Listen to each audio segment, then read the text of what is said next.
Vivo sim, eu vi você saindo dali e voltando, tá tudo bem, tá? Eu tava explicando para vocês que eu tô tentando um novo formato hoje porque vocês me reclamaram do som. Então, eu peguei meu telefone aqui e estou com a câmera nele, o áudio nele, mas eu tô projetando no computador porque para mim é mais fácil para organizar os documentos que eu preciso projetar para vocês, tá? Então, se eu estiver falando aqui e não estiver saindo som, me avisa, que aí muito provavelmente eu esqueci de abrir o microfone. É muito comum eu fazer isso normalmente no computador, ainda mais com outro modelo. Outra coisa que eu disse é que muito provavelmente eu não vou ficar olhando para a câmera, mas eu vou ficar olhando para lá, por causa do computador. Mas a ideia é que o áudio fique melhor. O áudio está melhor? Vocês estão me ouvindo?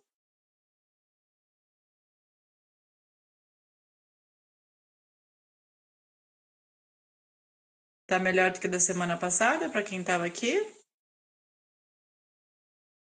Sim. Andrei. Deixa eu ver quem é que chegou aqui. Andrei, Manuel, Letícia, Lília e Maria Luísa. Joia. Então, bora lá. Hoje, o que eu estou preparada para fazer com vocês é terminar as classes, a revisão das classes gramaticais que faltam, né? Nós já vimos 6 classes gramaticais e agora a gente precisa terminar as outras 4. Porém, para essa aula, eu preciso terminar. Eu não vou fazer conjunção, porque conjunção para mim eu preciso de uma aula separada só para ela. E nós vamos ver conjunção e provavelmente vamos rever preposição junto, tá? Conjunção, né? Quando vocês estão fazendo aula de redação, vocês vão reparar que a conjunção é fundamental na construção do sentido, por exemplo, né? Quando se trata de redação, a gente precisa estudar com uma ênfase um pouco maior.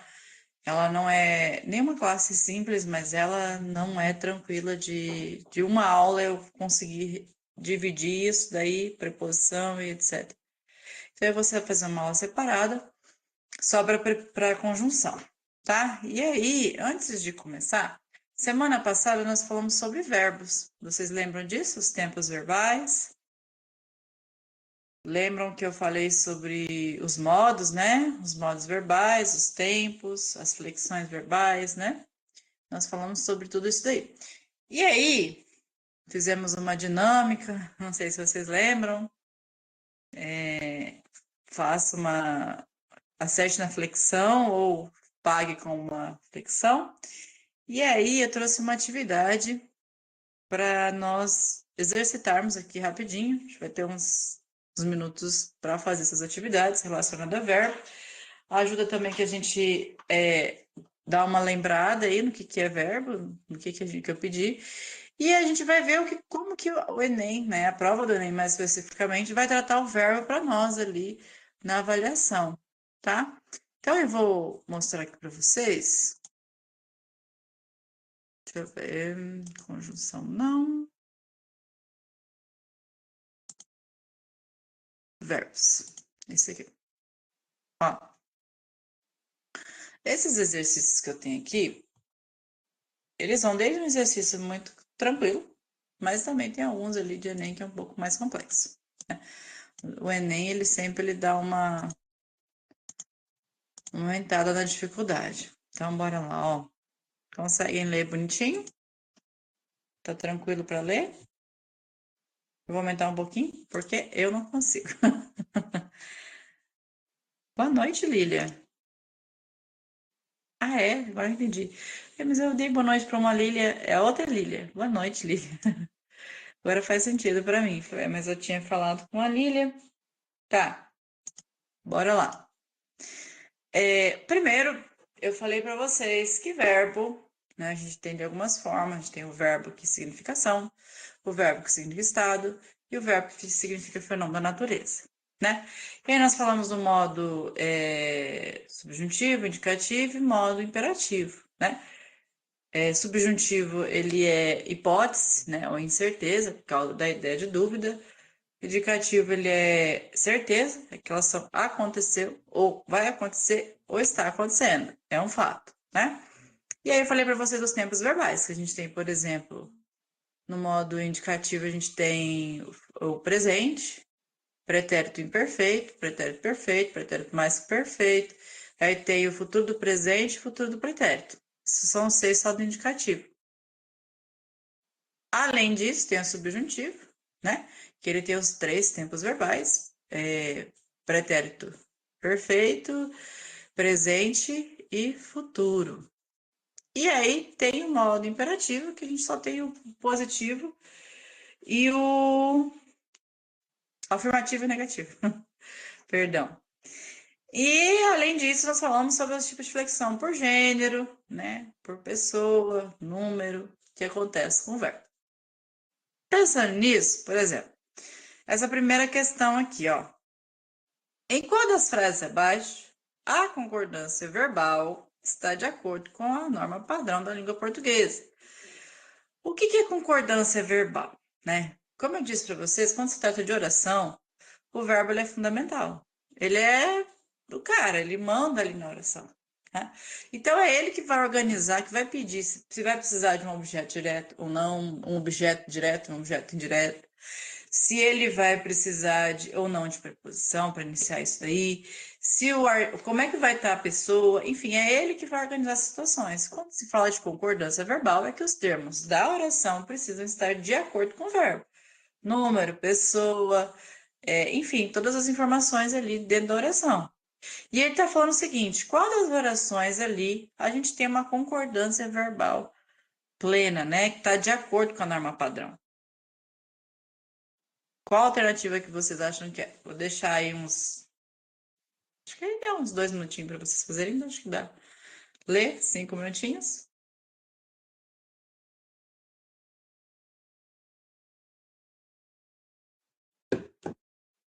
Ó, nós vai ao cinema toda semana.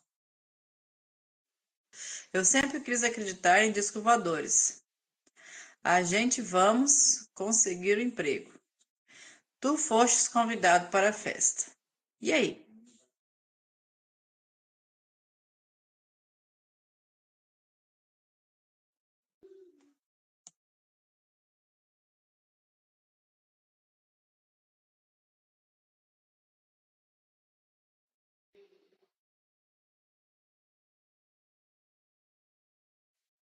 Pois é, nessa questão, nós temos duas alternativas corretas. Tanto a B, eu sempre quis acreditar em discos voadores, tá correta. Tu foste. Ah, não, perdão, é isso mesmo. Ali embaixo tá errado por causa do fostes, né? Então a alternativa correta é a letra B. Isso aí. Não tem muita dificuldade em pensar nisso, né? Deixa eu ver a próxima. Ó, aí a gente entra na questão de verbo regular e verbo irregular. E aí eu tenho que lembrar vocês do que eu falei lá no início sobre processo de formação de palavras, que eu falei para vocês sobre o que é radical, o que é prefixo, o que é sufixo. E aí quando se fala de verbo irregular ou verbo regular, primeiro que o verbo regular é o verbo que ele não muda independente do tempo que ele está. Da flexão que ele sofrer, ele não vai mudar o radical. O radical vai ser sempre o mesmo. Então, por exemplo, deixa eu ver se esse exemplo não tem aqui para não falar. Não, é gostar, né? Gostar. Eu gosto, eu gostei, nós gostamos, o radical mesmo. Quando um radical muda, por exemplo, o verbo ir, né? O verbo ir no passado, eu fui, né? No futuro, eu irei. Então, quando o radical muda, a gente chama ele de verbo irregular. Ele vai ter uma mudança no radical. Então, o que ele está querendo saber? Qual dos verbos sublinhados é um exemplo de verbo regular? Não tem verbo sublinhado. Então, eu vou falar para vocês quais são os verbos, né? Estudaram, puseram, ir, soubesse e fazemos. Qual dos verbos não muda o radical dele quando a gente flexiona ele? Qual verbo que ele permanece o mesmo radical só vai mudar a desinência, né? Ou o sufixo, ou outro tipo de desinência.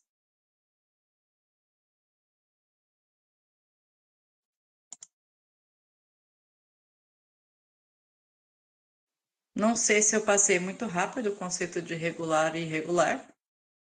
Ficou claro para vocês isso?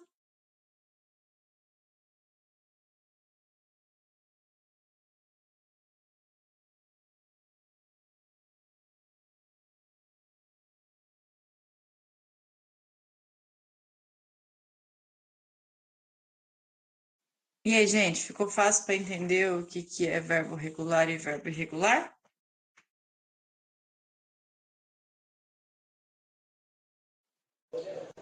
Ô, Pro, eu não entendi, não. Eu não consegui fazer, não. Tá, então vou voltar. Ó, primeiro a gente está lembrando o conceito de radical. Radical é a raiz da palavra, né? Então, por exemplo, o verbo amar, né? Eu amo, ele ama, nós amamos. Deixa eu escrever no chat. Amo, ama, amamos. Ó, amo, ama, amamos. Ali a gente tem algumas flexões, né? De uma palavrinha para outra, a gente não há uma mudança de radical. Por exemplo, de amo para ama, o que não mudou foi o an, né? O a e o m. De amo para amamos, o que não mudou de uma palavrinha para outra? O an. Isso é radical, né? Então, quando a gente chama o verbo de verbo regular, é que dependente da flexão que ele vai sofrer, o radical dele não vai mudar. Se eu conjugar o verbo amar no passado, eu amei, o radical vai ser o mesmo. Ele amou o mesmo, então não vai mudar. Agora, se eu pegar o verbo ir, como é que eu digo o que eu coloco o verbo ir no passado? Como é que é o verbo ir no passado? Escrevam aí para mim, ou falem comigo, tanto faz. Eu prefiro que vocês falem, mas como é que é o verbo ir no passado? Como é que eu digo? Se eu vou usar numa oração, né? Eu, alguma coisa no mercado, né? Ao mercado. Eu irei ao mercado? Irei é futuro. E passado? Passado. Iria. É, pretérito imperfeito, talvez, né? Ia? Perfeito. Iria. E para o pretérito perfeito? Eu fui. Eu fui. Isso aí. Então, ó, eu tenho um passado perfeito que é de uma forma, passado imperfeito é diferente, né? Então, o passado perfeito é eu fui, o imperfeito eu iria, né? Então, quando eu digo de ir para fui, o radical mudou, é uma outra palavra. Vocês conseguem entender isso? Então, como ele mudou o radical dele, a gente sabe que ele é um verbo irregular. Por quê? Porque ele mudou. Ele mudou o radical dele. Então, vamos lá. Eu fui, exatamente, Lília. Isso aí. Então, olha lá, de irei ou iria para fui, a gente tem um verbo que é totalmente diferente, uma palavra nova, um radical novo, né? Então, o que ele está perguntando ali? Qual das orações a gente tem um verbo regular? O que é um verbo regular? Que independente da flexão que ele sofrer, ele vai estar do mesmo jeito. O radical dele é o mesmo, não vai mudar, né? Então, vamos fazer esse exercício juntos. Não vou deixar vocês fazerem, não, vou fazer com vocês. Ó, os alunos estudaram para a prova de ontem. O verbo é estudaram. Se eu coloco esse verbo no passado, como é que fica? Eu, passado perfeito. Eu Sei. estudei. Perfeito. Então, a gente tem o estudaram, estudei. E no futuro, como é que fica? Eu estudarei. Exato. Isso aí. Mudou alguma coisa de radical? Estudei, estudo, estudarei. Sim, o Estudaram? final O final. Mas a raiz da palavra, deixa eu escrever aqui no não chat para muda. você. É igual a Ele não muda. palavra amor. Amor, ele é o verbo regular que fala, né? E ou Uhum. é assim mesmo? E aí, se a gente for conjugar ele para o outro verbo, ele só vai mudar o finalzinho. Ele nunca muda o início, é só o final. Exatamente. O que a gente vai ter ali, Vitória, é uma acrescentar ou não um afixo, né? Um sufixo, um prefixo, uma desinência, mas o radical, que é a raiz dele, né? Não vai mudar, tá? Então, até mesmo se eu transformar isso daí num adjetivo, por exemplo, amor, transformar isso em amoroso, o radical é o mesmo. Isso é porque ele é um verbo regular. Agora, estudar é o mesmo processo, independente do tempo, da pessoa, do número, né? Ele vai ele vai permanecer igual, o radical dele não vai mudar, tá? Agora, puseram os livros na mesa, né? No passado, como é que eu coloco? Como é que eu conjugo o verbo puseram?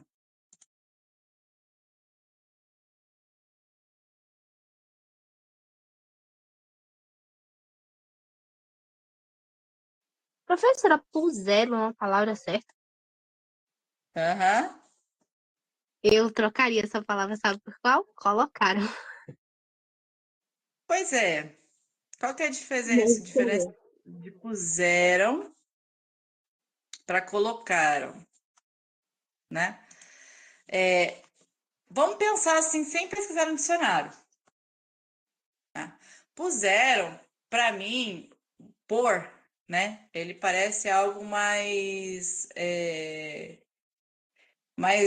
delicado, né? Algo, por exemplo, vamos dizer assim, a impressão que eu tenho, puseram, colocar essa garrafa aqui, eu pus essa garrafa aqui em cima. Agora colocaram parece algo mais. Ah, colocaram ali, né? Tipo, coloca ali. Encaixa em algum lugar. É algo mais, né? Então, mas vamos pensar no verbo pôr. Puseram. Puseram é outro radical. Qual que é o verbo pôr? Né? Então, eu mudei o meu radical. De pôr para puseram. Vocês conseguem ver que o radical é diferente? Aí a gente tem o verbo ir, que o verbo ir eu já te falei para vocês, né? Que vocês já me deram a dica de como é que é o verbo ir no passado, né? Pretérito perfeito. Eu fui, né? Então ele muda o radical e não é o soubesse, é o teria, o verbo ter. Como é que eu uso o verbo ter no passado? Teria. Não, eu. Passado pretérito perfeito. Eu Tive. tinha. Tinha. Tinha para ter. Mudou o radical? A raiz da palavra mudou? Sim, né? A gente tem o verbo ter, tinha. Então, se eu mudei meu radical, a gente tem um verbo que ele é regular ou irregular?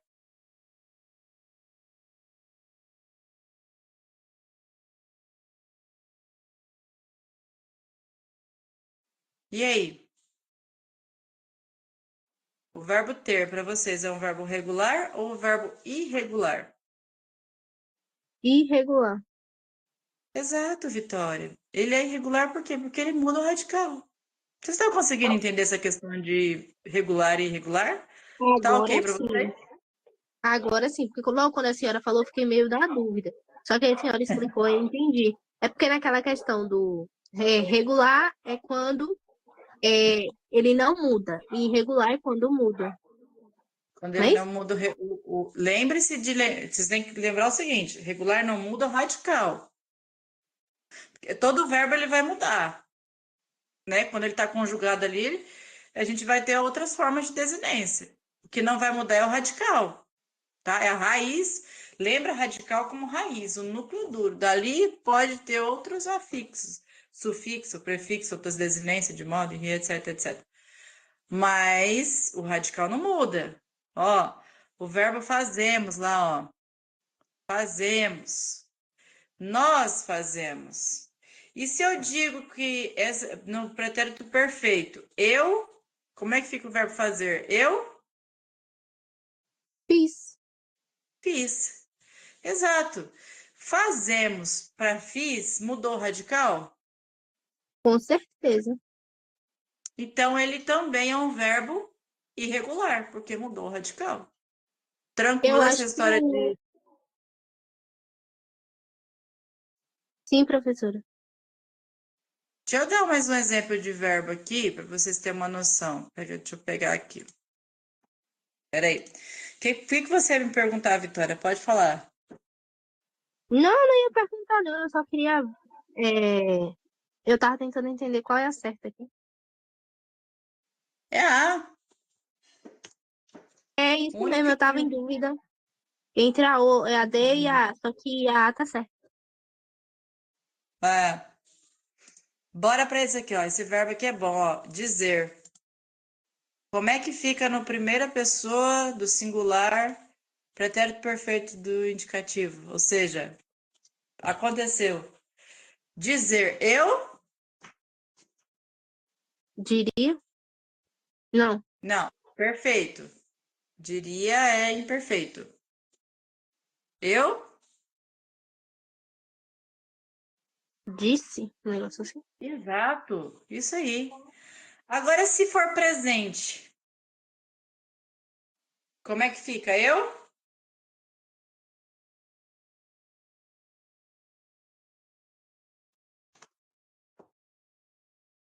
Bora participar, gente. Vocês estão só a Vitória e a Lília que tá falando comigo. Eu digo. Exato. Diria, eu disse, diria, eu digo. O radical é diferente. Conseguem perceber que o radical é diferente? Digo, disse, diria. O radical é diferente, né? Se o radical é diferente, a gente tem um verbo irregular, né? É engraçado porque, assim, os verbos irregulares são muito vistos no inglês. Mas no português, a gente passa eles meio que superficialmente.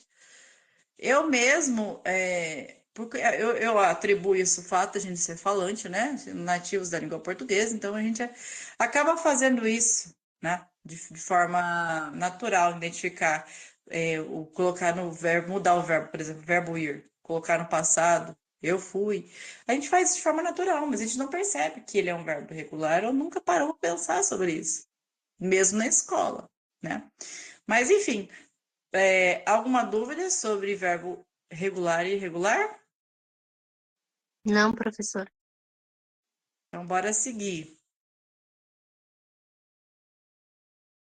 Ah, essa aqui eu tinha que mostrar para vocês de novo, né? Mas vamos ver se vocês lembram. Pretérito perfeito do indicativo. Pretérito perfeito é aquele que aconteceu e acabou no passado. Ele assim, começou no passado, acabou lá e não acontece mais, né? É certeza do indicativo, é certeza que aconteceu. Então, terceira pessoa do plural. Quem é a terceira pessoa do plural? Eles. Exato. Então, Eles como viram que eles fica o estão na verbo praia. ver na terceira pessoa do plural do pretérito perfeito indicativo? Eles? Viram? Não. A cara da senhora. É que você não acredita em você mesmo. Você tá certa. Eu não acredito mesmo, não. Eu já falo com medo de errar. Você falou e você ficou esperando a minha aprovação para saber se estava certo. Você tá Não, certa. que a senhora fez uma cara assim, eu falei, tá errado. Você está exatamente correta. Eles viram o pôr do sol, Eu não queria que fosse assim no né? Enem. Como que eu queria que fosse assim? Pois é, mas ele vai mostrar, quer ver? Ó, essa de baixo aqui, eu vou ler com vocês o texto e vou fazer essa questão com vocês. Ó, tá escrito todos os anos porque não é uma questão do Enem, é uma questão produzida do perfil do Enem. Tá? Então, essa questão muito provavelmente pode ter uma parecida, no mesmo sentido, mas com texto diferente, tá? Então, como é que o Enem funciona? Ele vai trazer um pequeno texto e vai pedir para vocês ali, ver ali embaixo. Vocês podem fazer de duas formas. Uma, ler o texto e depois analisar a questão. Ou duas, primeiro ver o enunciado e saber o que, que eu quero saber, o que, que eu vou procurar no texto. Eu, particularmente, professora, faço da segunda opção. Eu gosto de ir logo no comando, e eu já vou lendo, interpretando o que ele me pediu no comando, porque eu acho mais fácil. Porque se a gente for ler no texto, e aí depois voltar lá, tem gente que já esqueceu. Eu mesmo sou uma dessas pessoas. Então, eu procuro maneiras para me ajudar na solução rápida. Eu acho que essa seria. Exato. Eu ia falar justamente sobre isso, Vitória, porque a gente sabe que é uma prova de conhecimento, mas é uma prova também de resistência. Vocês precisam dar conta de ler tudo isso e interpretar em pouco tempo. Então, esse texto, por exemplo, ele está curto. Normalmente vem assim, eu já peguei questão de ter quase uma lauda inteira de texto. Então, como que eu normalmente sugiro justamente isso? Primeiro nós vamos lá embaixo, a gente entende o enunciado o que, que ele quer, né? Num texto narrativo, o que, que é um texto narrativo? É uma narração, é uma história sendo contada de alguma forma, né? Então, no todo texto narrativo, ele tem uma sequência de fatos. Então, se eu vou ler um livro de qualquer livro que for, ele vai ter. Ah, professora, mas tem livro que ele é atemporal, a pessoa, o escritor ele faz esse salto no tempo ali. Mas aí, dentro da psicologia da personagem, ele está colocando esse salto, ou pode ser um sonho, ou pode ser sei lá, uma reflexão da personagem. Ou um corte mesmo, né, no tempo que ele explica ali. Mas normalmente tem uma sequência de fatos que vai acontecer, né? E é isso. Então, a sequência de fatos, o que ele está falando aqui num texto narrativo, ou seja, numa história, né, numa narrativa, a sequência de fatos contribui para a progressão temática. O que ele está querendo dizer aqui? Que essa sequência de acontecimentos vai mostrar para mim a progressão do tema, como assunto do texto, como assunto da narrativa, ele vai progredindo conforme vai passando a sequência de fatos. Então, em outras palavras, resumindo de forma mais fácil. As cenas que acontecem dentro da história, imagina uma narrativa como uma novela. A gente tem uma sequência de capítulos da novela, né? Então a gente tem lá a história da mocinha que tem a antagonista que é a vilã. Ou o contrário, mocinho e vilão, sei, diferente, ou mocinho e vilão, bem diferente. Mas a história deles é contada de forma gradual. Então, essa progressão do tema, vamos pôr lá que a gente tem aquelas clichês de novela lá, a mocinha pobre que é ridicularizada pela vilã rica, né? Clichê, essas histórias de novela. Sim, professora. Ela vai contando uma Demais. novela. Desculpa, não te ouvi? Isso mesmo, professora. As novelas ultimamente estão seguindo esse papel. Ou se não, falando do preto, eu digo preto negro. Ah, o negro que foi discriminado, e aí no fim da novela ele vai lá, ganha tudo e segue. Eles não mudam o papel. É igual nessa nova novela, Dona de Mim. Eu gostei dela porque nela mostra a história mesmo. Eu não sei se a senhora assistiu. Ela serve como repertório que eu estava lendo, por conta que tem uma moça que ela perdeu uma filha, e no contexto lá do não sei o que, não sei o que, não sei o que, no final da novela vai acontecer coisa boa com ela. Adorei. Mas meio que ela vai sofrendo, que vira um repertório também. Mas a gente tem que tentar contextualizar de outra maneira, porque se a gente for colocar lá, a gente sai como errado no texto lá do Enem. Exato. Mas vamos aproveitar esse gancho que você está falando aí. A gente tem uma mocinha que ela sofre ali e tal, ou o negro, né, o preto, que ele sofre racismo e tal. Então, o tema, vamos pegar desse contexto de preto, né? O tema é racismo. Racismo estrutural, ou como a sociedade vê o preto, como que ele trata o negro, etc, etc. As cenas da novela, elas vão construindo essa temática com nós, ela vai mostrando pra gente, cena após cena, como essa personagem, ela sofre o racismo dentro da sociedade. Isso é uma coisa que vai progredindo. Eles não vão chegar no primeiro capítulo e pá, uma cena de racismo absurda, sem contextualizar a personagem, sem entender nada. Pode até ser que isso aconteça, mas é aquela questão do corte. Fez aquela, sabe? Vai e volta no passado, vai para o futuro, enfim.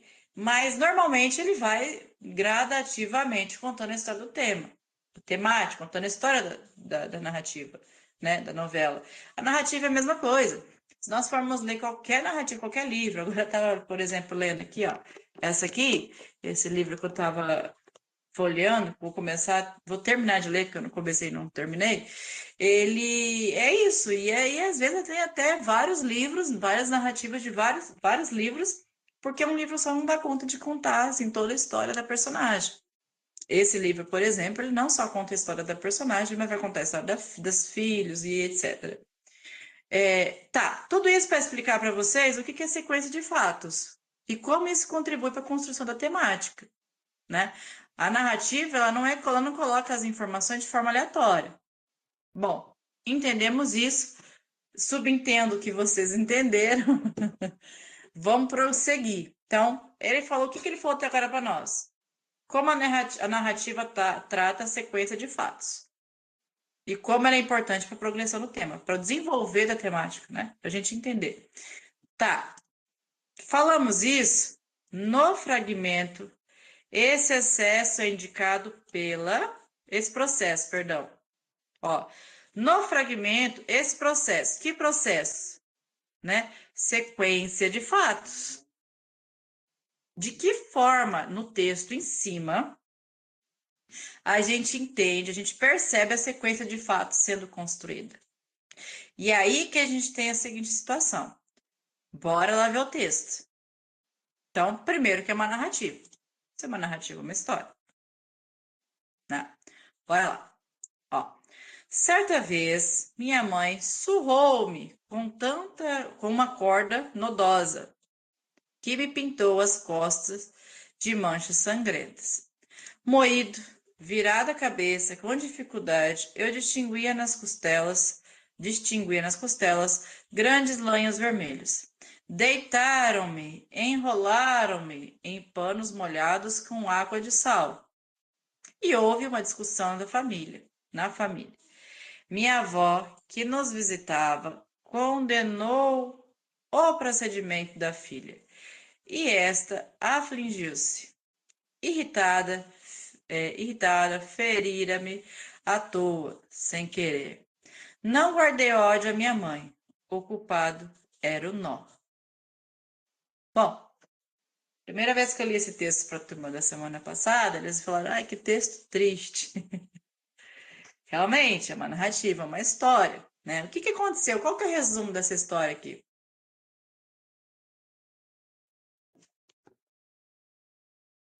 Muito provavelmente a história é um adulto, né, contando algo que aconteceu, ou pode ser assim, que seja uma criança dessa situação, mas muito provavelmente, certa vez, a gente dá a ideia de que é, né, bem antigo. Minha mãe surrou-me, então essa personagem que a gente, não sei se vocês conseguem identificar, eu acho que tem marca de gênero, né? Deixa eu ver. Não Não, seria não. na questão que a mãe bateu e as costas, manchas sangrando, bateu com alguma coisa e as costas ficou toda marcada e tal. Sim, eu tô procurando a marca de gênero para saber se é uma personagem masculina ou feminina. Eu não Eu acho que é encontrei uma, nenhum. Eu acho que é a mãe e uma filha. Uma mãe e uma filha? Deixa eu ver. Eu não encontrei nenhuma marca de gênero, né? Quem ficou irritado aqui, irritada, foi a mãe, né? Mas a personagem, o que aconteceu com essa personagem? A mãe dessa personagem deu uma surra nessa personagem, e aí ela ficou marcada de. Ele fala que é de nódoa, né?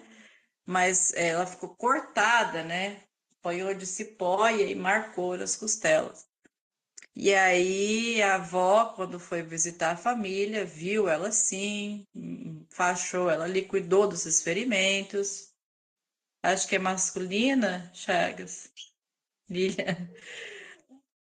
Engraçado, isso eu acho gostoso isso, de a gente identificar. Alguém ficou com. Alguém se identificar com a personagem. Eu acho que se eu conseguir um leitor que leia meus livros assim, já ganhei na vida. Moído. É, verdade. Tens razão. Deixa eu achar lá moído, que eu me perdi. É, minha avó, né, filha. Eu distingui costela, deitaram me enrolaram de panos molhados e houve uma discussão da família. Aham, verdade. Mas olha só, a gente tem vários verbos aí, né? Vamos analisar os verbos.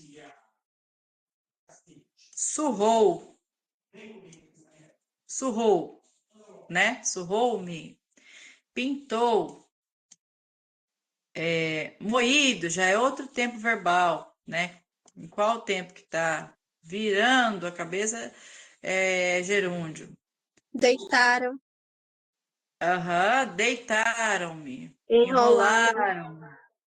Então a gente tem vários tempos, né? Ó, condenou, afligiu, ferira,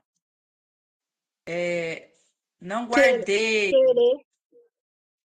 querer. querer a gente tá sem querer, né? Tá sem tempo verbal, tá no infinitivo. Guardei. Então a gente tem vários tempos verbais. Lendo o texto, vamos lá. De que forma a progressão de fatos foi colocada no texto? 1. A. Utilização de formas verbais que marcam tempos narrativos variados, ou seja, a utilização de formas verbais que marcam tempos narrativos variados. Então, ele está falando o seguinte, que tem vários verbos de várias formas, né, de vários tempos verbais variados, é isso que está marcando a progressão. A recorrência de expressões verbais que organizam temporariamente a narrativa. O que está querendo dizer? Adverbiais. O que é adverbiais? Advérbio de tempo, ontem, amanhã, semana que vem, né? Há isso no texto. Justaposição de frases que relacionam semanticamente os acontecimentos narrados, ou seja, frases, por exemplo, eu comi bolo, você comerá bolo, né? A gente tem frases que estão marcando o tempo de forma diferente, várias orações com vários tempos diferentes. Tem alternância de pessoas do discurso. O que é alternância? Uma hora primeira pessoa, eu, depois tá em terceira pessoa, soubemos disso, souberam disso. Isso, essa alternância de pessoa do discurso. Indeterminação do sujeito. Sujeito indeterminado. A gente não consegue saber quem é o sujeito, e é isso que está provocando isso dessa ideia de progressão de tema. O que vocês acham? Qual alternativa vocês escolheriam?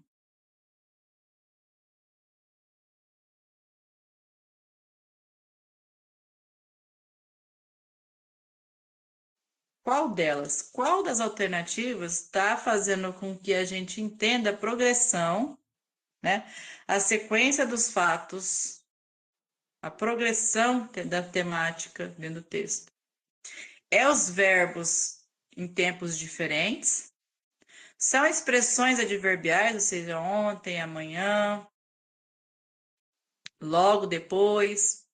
Há essas expressões. As frases, elas estão relacionam semanticamente, ou seja, a gente tem a justaposição de frases, uma frase em decorrência da outra, ou seja, a gente tem uma frase que ela está marcando um tempo e a outra frase está marcando um tempo, é isso? A alternância de pessoa do discurso, primeiro a gente está com uma pessoa que está narrando a própria história, depois a gente tem a pessoa que está contando a história de outra pessoa, né? A primeira pessoa está contando, terceira pessoa é outra pessoa que está contando a sua história. Como é que tá isso? Tem essa alternância de primeira pessoa para outra? E o sujeito indeterminado é ele que está fazendo a gente perceber que tá. É o tipo do sujeito que está mudando o tempo? Está mostrando a sequência de fatos? Um monte de gente falando aqui, falando, vocês já estão escrevendo, vocês estão muito, muito à frente de mim. Estão exatamente corretos. Vitória, letra A, Letícia, letra A, e Manuel, letra A. Depois de entender o enunciado, de ler o texto e com um conceito fresco de o que é verbo, tempo verbal, ficou difícil de entender, de conseguir achar a alternativa correta?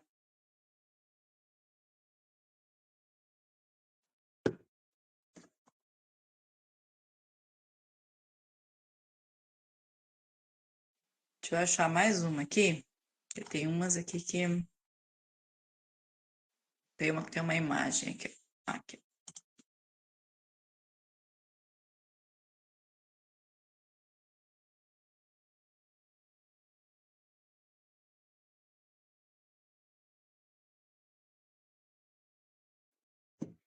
E aí, gente, foi difícil fazer a questão? Falem comigo. Essa outra questão aqui, ela é uma que é muito comum também, né? Que a gente tem uma imagem, um texto visual, né? E ele faz o seguinte, ó. Nesse texto, busca-se convencer o leitor a mudar seu comportamento. Então, a gente está falando de uma propaganda. É uma propaganda para mudar algum comportamento do leitor. Primeiro fato. Por meio da associação de verbos no modo imperativo. Então, o que é o modo imperativo? É ordem ou sugestão. Então, a gente sabe que nesse texto, nessa imagem, vai ter uma ordem ou uma sugestão. E aí a gente tem isso aqui, ó. Né? Vocês estão conseguindo ver a imagem? Ler as letrinhas pequenas? Eu acho que se eu aumentar aqui, vai ficar ruim. Mas vamos tentar.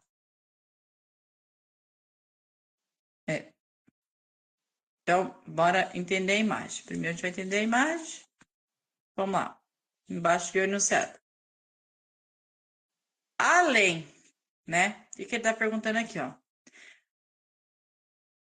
Busca-se convencer o leitor a mudar seu comportamento por meio da associação de verbos interativos relacionado a, ou seja, além do modo imperativo, o que mais nessa imagem está tentando fazer com que o leitor mude o comportamento? O que mais foi utilizado além do verbo no modo imperativo?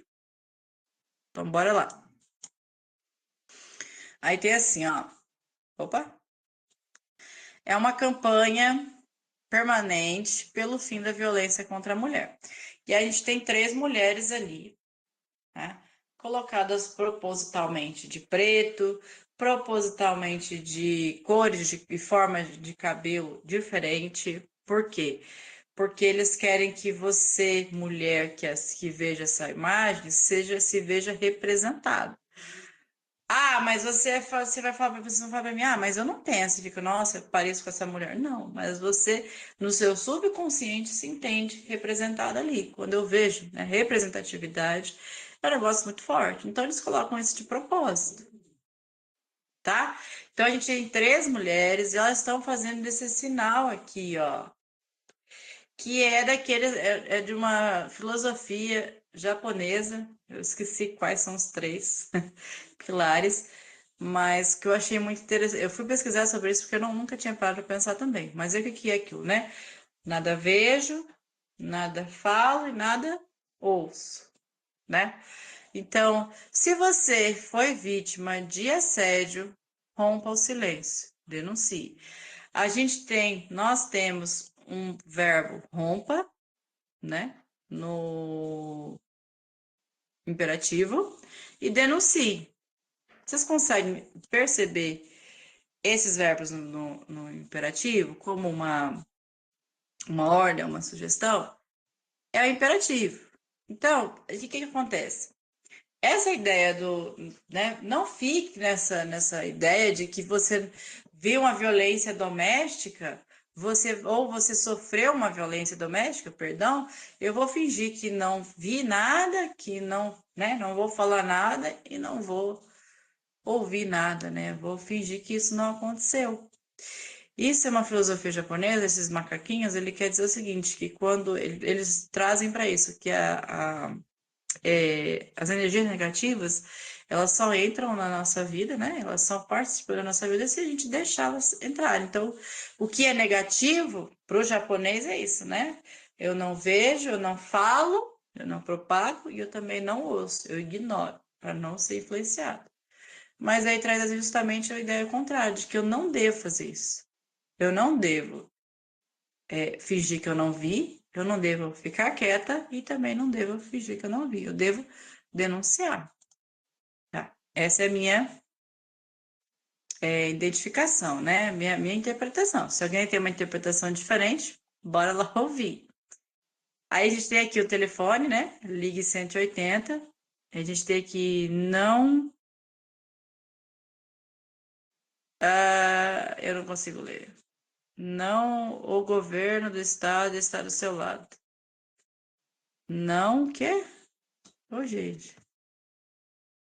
Não silencie. O governo do estado está do seu lado. Tá.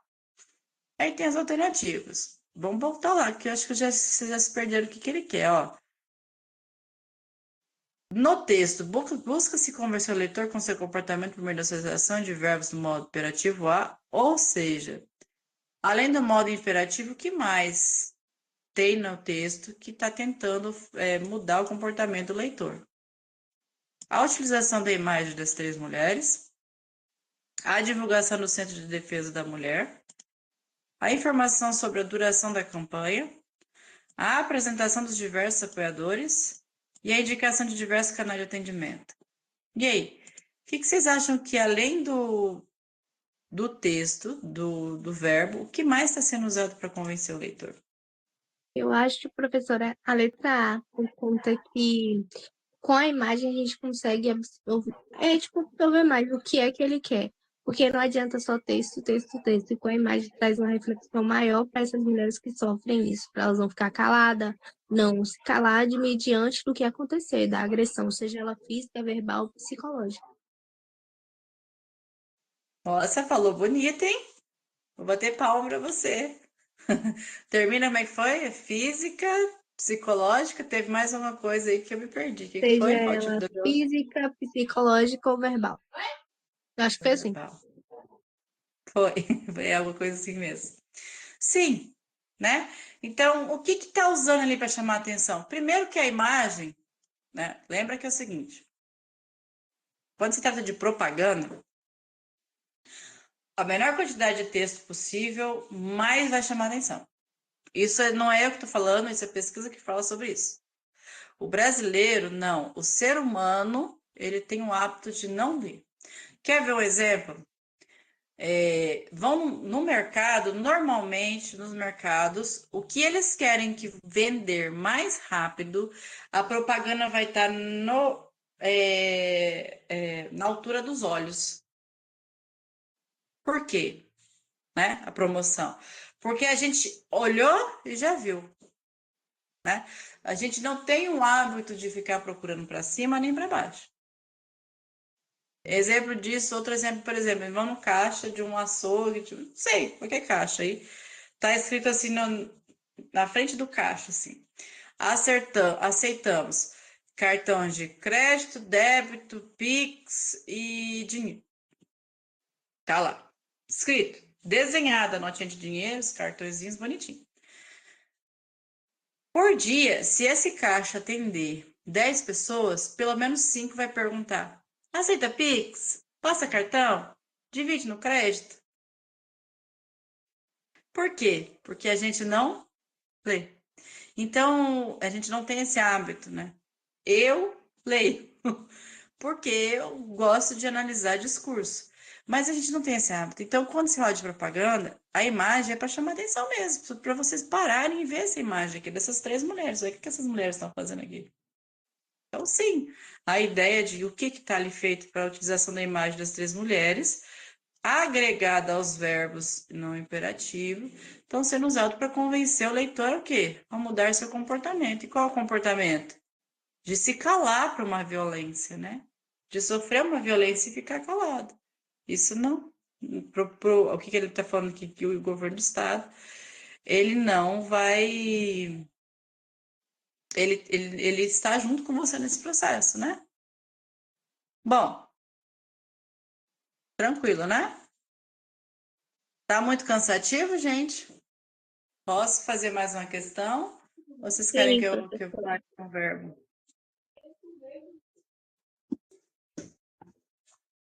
Se a senhora não aparecer de novo para a gente fazer uma flexão, a gente agradece.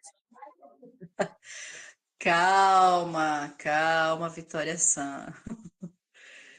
A gente primeiro faz as atividades, a gente vê o texto, vê o conteúdo, faz a atividade, faz a dinâmica, vê o Enem e depois a gente pula para outra ação. Calma que tem mais coisas para a gente ver aqui hoje. Eu vou mostrar outro para vocês aqui. Olha o tamanho desse aqui, né? Bora fazer aquela técnica de ler primeiro o enunciado, né? Aqui embaixo, ó. A língua portuguesa dispõe de vários recursos para indicar a atitude do falante em relação ao conteúdo a ser enunciado. O que vocês conseguem entender que ele está dizendo aqui? Ó, a língua portuguesa dispõe de vários recursos para indicar a atitude do falante em relação ao seu conteúdo enunciado. A atitude do falante. Então, ela tem várias formas de dizer o que você quer dizer. Basicamente é isso que ele está falando. De várias formas. Eu posso usar vários artifícios, várias formas diferentes para falar situações diferentes, ou a mesma situação às vezes.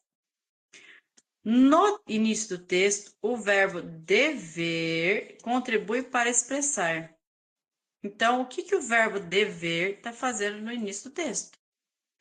E aí a gente vai fazer o quê? Bora ler o texto. Foque em que a gente está procurando esse verbo. E se a água potável acabar? O que aconteceria se a água potável desse mundo acabasse? As teorias mais pessimistas dizem que a água potável deve acabar logo em 2050. Então a gente já tem um pequeno texto, né? Já achou o deve. Vamos terminar de ler o texto. Já marquei ali com uma caneta onde é que está o verbo, só para entender o contexto, para não ficar meio perdida na hora de escolher as alternativas. Marquei com caneta ali para eu saber que está ali. Como que eu sei que é ele? Porque ele diz que está no início do texto, né? Então, o primeiro verbo é esse. Desse ano, ninguém mais tomará banho todo dia. Chuveiro com água só 2 vezes na semana. Se alguém exceder 55 litros de consumo, metade do que a ONU recomenda, seu abastecimento será interrompido. Nos mercados, não haveria carne, pois se não há água para você, imagine para o gato. Gastam 43 mil litros de água para produzir 1 quilo de carne. Mas não é só ela que faltará. A região centro-oeste do Brasil, maior produtora de grãos da América Latina em 2012, não conseguiria manter a produção. Afinal, no país, a agricultura e a agropecuária são hoje os maiores consumidores de água, com mais de 70% do uso. Faltaria arroz, feijão, soja, milho e outros grãos. Tá. O que o verbo dever está querendo dizer nesse texto, né? Vamos voltar lá. As teorias mais pessimistas dizem que a água potável deve acabar. A habilidade das comunidades em lidar com processos ambientais contemporâneos, ele está expressando isso, uma habilidade da comunidade em lidar com problemas ambientais, uma previsão trágica, ou seja, algo que vai acontecer de forma, né, a respeito das fontes de água potável, uma situação ficcional, ou seja, uma hipótese, uma ficção, algo que, né, é uma invenção, né? Ficção é isso, né? com base na realidade ambiental brasileira. Então, ele está falando sobre algo que é ficção, uma coisa que é uma invenção. A capacidade humana de substituir recursos naturais renováveis, está falando sobre isso, sobre substituir recursos naturais renováveis, ou olha, uma constatação sobre como as pessoas administram os recursos hídricos. Ele está dizendo como as pessoas usam a água. Qual das alternativas está correta?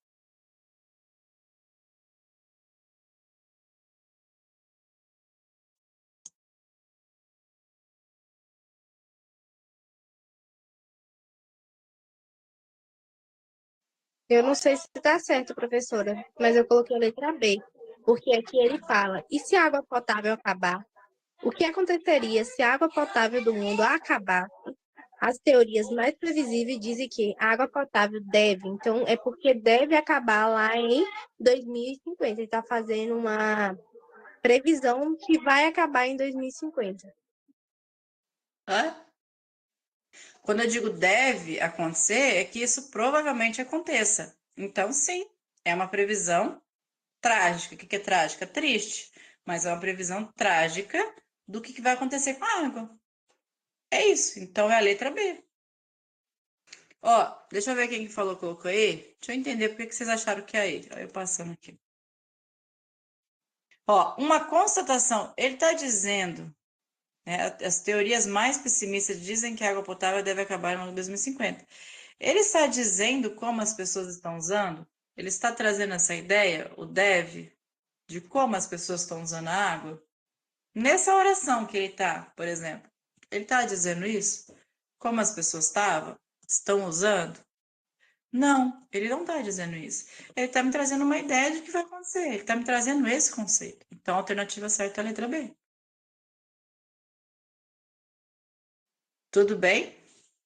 Posso continuar? Deixa eu ver se tem mais alguma. Acho que eu vou parar agora de verbo. A gente tem algumas outras, mas o que interessa para mim é só as do Enem.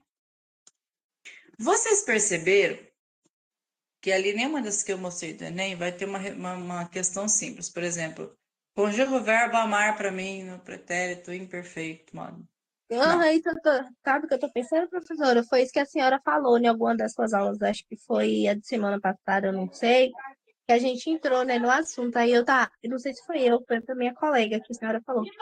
O Enem nunca vai trazer questões de conjuga, ele sempre traz texto, para mostrar pra gente, mas parece que só que ele traz de uma forma diferente, já conjugada, para a gente mostrar a relação dessa conjugação com o texto. Eu acho que foi tipo isso que a senhora falou, tava lembrando.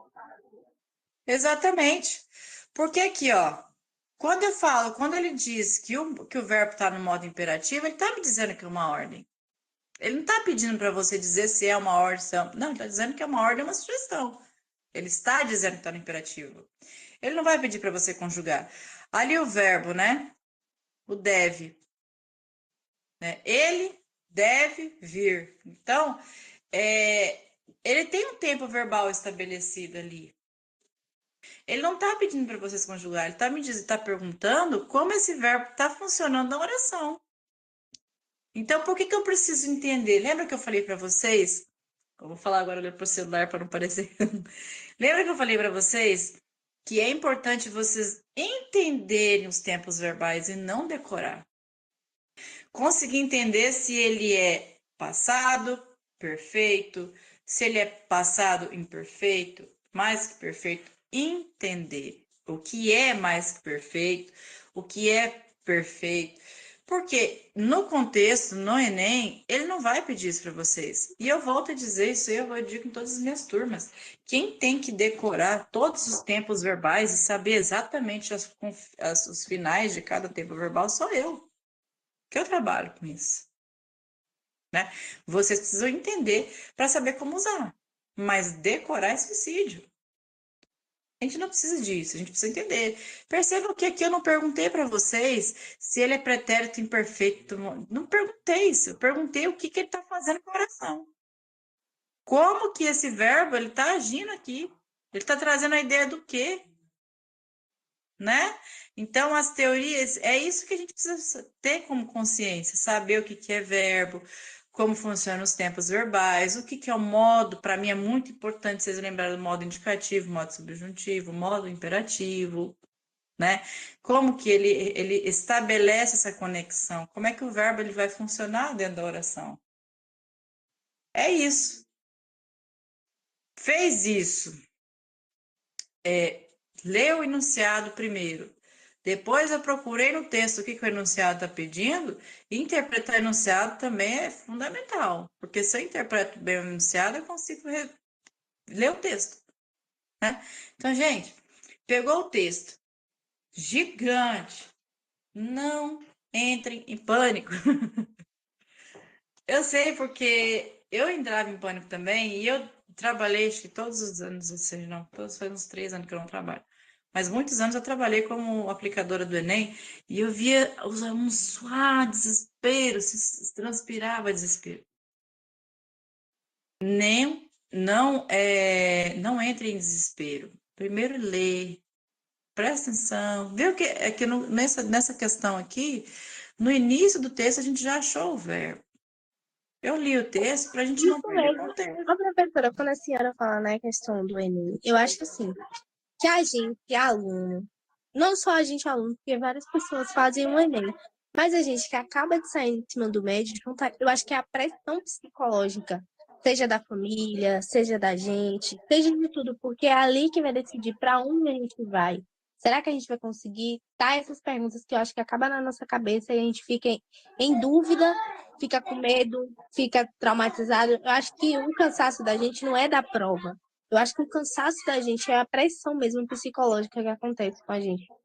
Por isso que eu falo assim, quando a gente vai fazer, eu falo muito com minhas amigas isso, porque das minhas amigas, só eu e outra menina não conseguimos o que a gente realmente quer. Porque não adiantava a gente ficar numa que a gente não queria, fazer uma coisa ruim, e porque, tipo, quando a gente não quer, não tem quem faça a gente fazer. Vai fazer ruim, vai ser um trimestre cansativo. Cada dia que passa na faculdade vai ser estresse. E foi isso que aconteceu, sabe? Eu acho que o que vai na gente é a pressão mesmo. Quando a senhora fala do cansaço e tal, eu lembro das pessoas que estavam comigo lá no Enem, que eu vi muito isso. Muita gente de cabeça baixa, nervoso. Eu tava ali equilibrada, mas por dentro eu tava o nervosismo, entendeu? Isso é muito pertinente que você falou, Vitória. Muito obrigada por isso, viu? Por participar dessa forma. O Emanuel também fez uma colocação ali que eu achei muito pertinente também. Eu vou comentar sobre isso e eu vou comentar dizendo a minha opinião sobre toda essa questão. Eu entendo, eu lembro exatamente como é a ansiedade de você ter um plano, né? A gente, por exemplo, se já entra fazendo Enem e pensa, quero fazer tal curso, que é isso que eu quero fazer para minha vida, né? E aí cada um de vocês vai ter uma ideia do porquê quer fazer esse tal curso, né? Mas normalmente você vai pensando nisso. Mas a gente tem que ter ideia, vocês que vão fazer o Enem, ter ideia do seguinte: vocês estão estudando, vocês estão se preparando, vocês estão se dedicando. Tudo tem um motivo, um tempo para acontecer. Vamos dizer que nesse primeiro Enem, tá? Uma sugestão. Não estou dizendo que isso vai acontecer, não é, não é essa a minha previsão para vocês. Mas vamos dizer que nesse primeiro Enem, vocês não tiram a nota que vocês queriam, né? Ah, eu não tirei nota para fazer engenharia, mas eu passo em matemática. Chamar a professora que, tipo, eu quero fazer engenharia e para ter esses pontos para engenharia, precisa ter pelo menos no mínimo 800 ou 900 pontos ou 1000 pontos, sei lá. É por aí.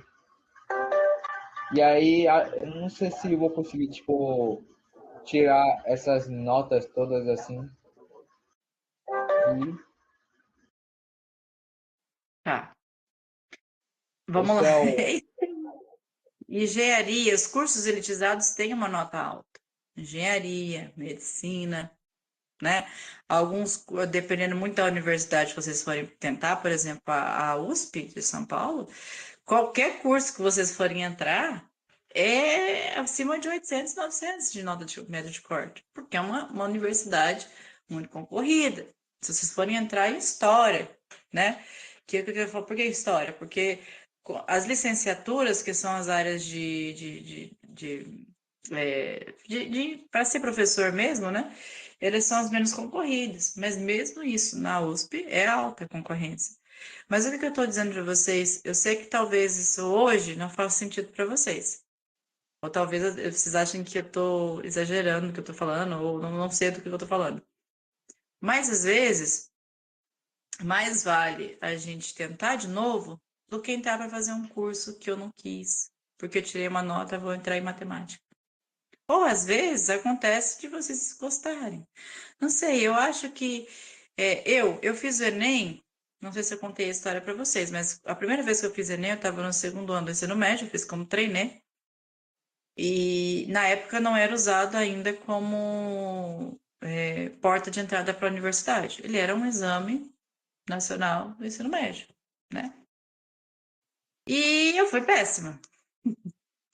Fui assim, com louvor, acho que na época, sei lá, 15, 16 anos atrás, eu acho que eu tirei 300, 400 pontos, 300 e pouco.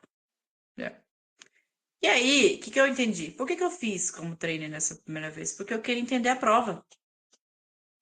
Essa prova era diferente de qualquer uma que eu já tinha feito. Então, eu fui com uma ideia. Eu vou entender a prova, isso no segundo ano. Né? E eu vou entender como funciona e depois vou fazer a prova no outro ano mais preparado. Estava preparado no terceiro ano? Mais do que no segundo? Estava. Mas ainda não tirei a nota que eu queria. Então, eu aprendi a não me cobrar tanto quanto eu me cobrava. Eu não tirei boa nota por quê? Né? Tá, já entendi. Então, eu elencava, olha, eu não estudei direito matemática, a minha redação precisa melhorar, a minha interpretação de texto precisa melhorar. Então, estudem, né? Se preparem, mas vão tentando não carregar esse peso do meu futuro depende disso. Eu sei que é importante, mas se não der certo nessa primeira vez, tá tudo bem, a gente tenta de novo outro ano.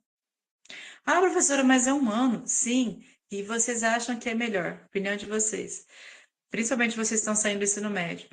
A gente fazer um curso que não gosta,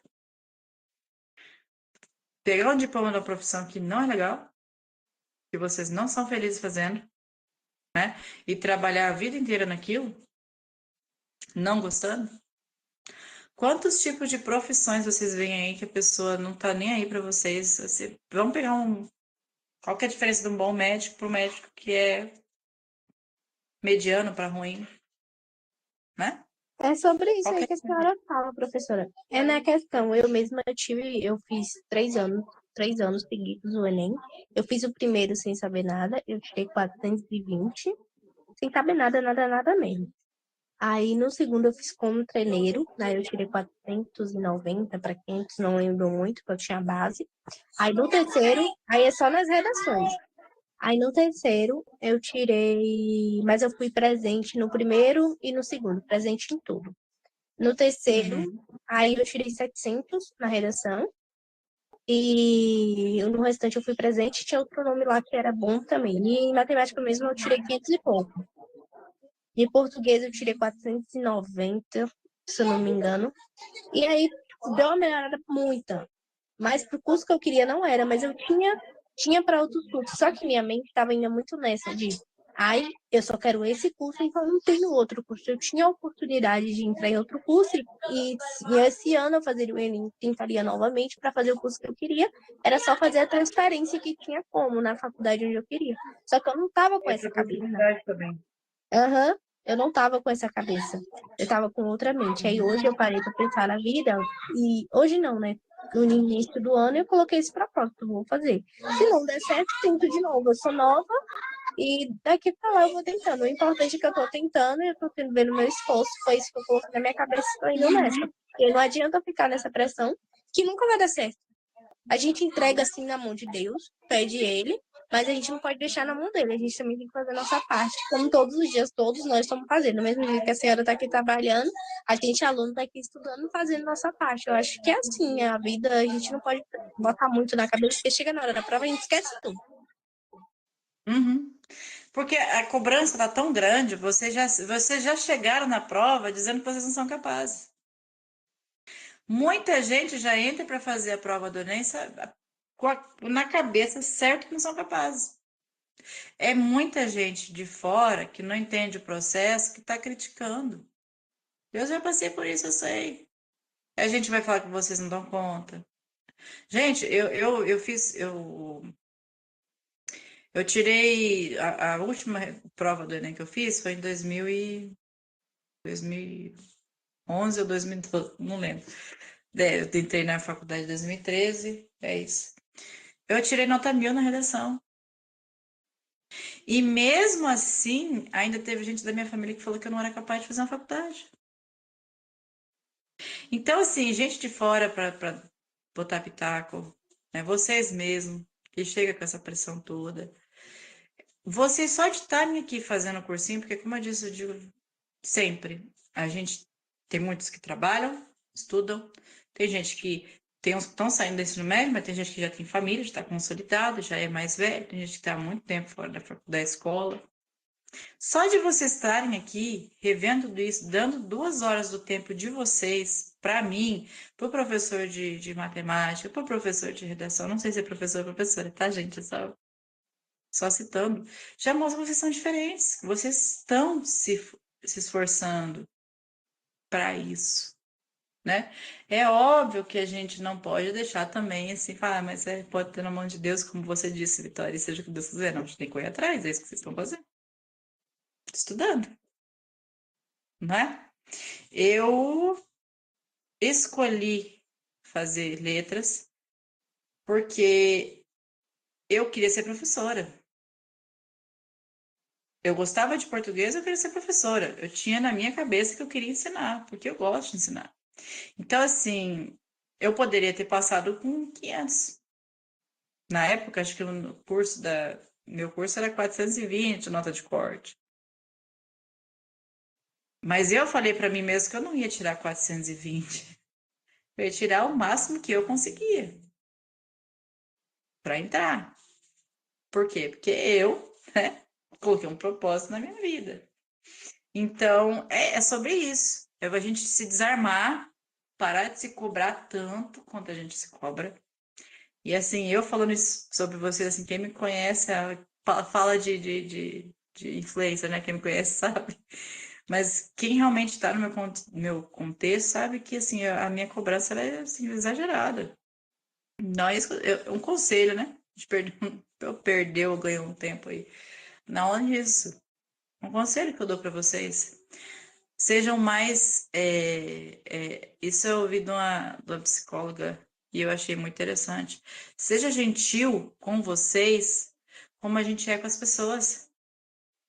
Se chega alguém falando para vocês, olha, não tô bem, né? Poxa, olha, eu não passei, não tirei uma nota legal no Enem. Como é que vocês respondem, pessoa? Fica tranquilo, vai dar tudo certo, você fez seu melhor. Não vai tentando fazer a pessoa se sentir melhor? Então, por que que é com a gente fica, nossa, mas eu sou muito, muito ruim nisso, eu nunca vou conseguir. Por que com a gente não é gentil? Não é? É sobre isso. É isso, a vida é essa. Como eu disse, é mais fácil a gente, aspas, perder um ano a mais, perder, que a gente está ganhando a mais estudando e tentar o que quer fazer, o que gosta de fazer, do que escolher uma profissão que não vai ser feliz o resto da vida. Vocês vão poder trocar a profissão futuramente? Bom, mas eu já ouvi de colega professor, por exemplo, meu, eu não quero trabalhar no comércio, eu detesto ser professor, eu não quero trabalhar no comércio, e eu também não quero fazer outra faculdade, então eu tô dando aula porque é isso, que eu tenho a faculdade, fiz a faculdade, é isso. Paga melhor do que o comércio, não preciso ouvir a chatice do comércio, né? Sobre isso. Enfim, depois desse momento para dar uma relaxada, eu vou mostrar para vocês superficialmente, nós vamos iniciar, mas fiquem tranquilos que eu vou retomar semana que vem. Meu objetivo é que vocês aprendam, não que a gente devore 52 quilos de conteúdo por dia. Alguma dúvida sobre verbo, gente? Sobre modos verbais? Sobre Não. qualquer assunto relacionado a verbo? Falem agora ou depois no chat. Mas falem, tá? Deixa eu mostrar para vocês agora. É esse aqui. Lembrando que eu tenho tique.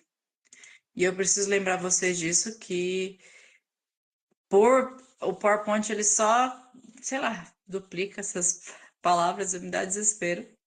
Mas não sou eu que escrevo 2 vezes. É só PowerPoint que tem personalidade, né? Deixa ele.